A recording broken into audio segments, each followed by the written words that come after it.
Ito ay rated SPG, striktong patnubay at gabay ng magulang ang kailangan. Tahimik ang mansyon nang biglang bubulabugin sa pagdating ni Ramon.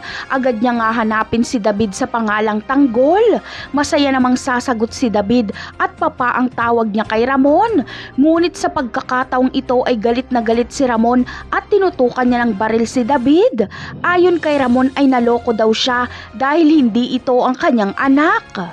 Sumigaw pa si Olga na ito daw ang anak ni Ramon at sinabi ni David na siya daw si Tanggol. Mas lalong nagalit si Ramon dahil nangangatwiran pa si David at dito ay pumasok na ang tunay na Tanggol dahil kasama pala ito ni Ramon. Nabulaga si David at Olga.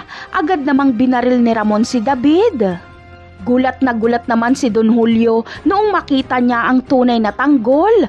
Walang duda na ito nga ang anak ni Ramon dahil kamukhang kamukha ito noong kabataan ni Ramon. Kaya kapag pinaslang ni Ramon si Olga ay hindi ito aawatin ni Don Julio dahil traidor si Olga at dapat lang na mawala na ito.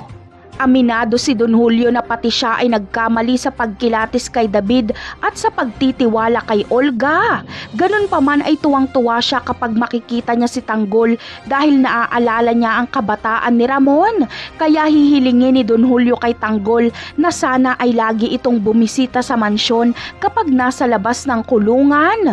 Napakarami pa nating dapat abangan sa mga susunod na episode ng Batang Quiapo. Paalam!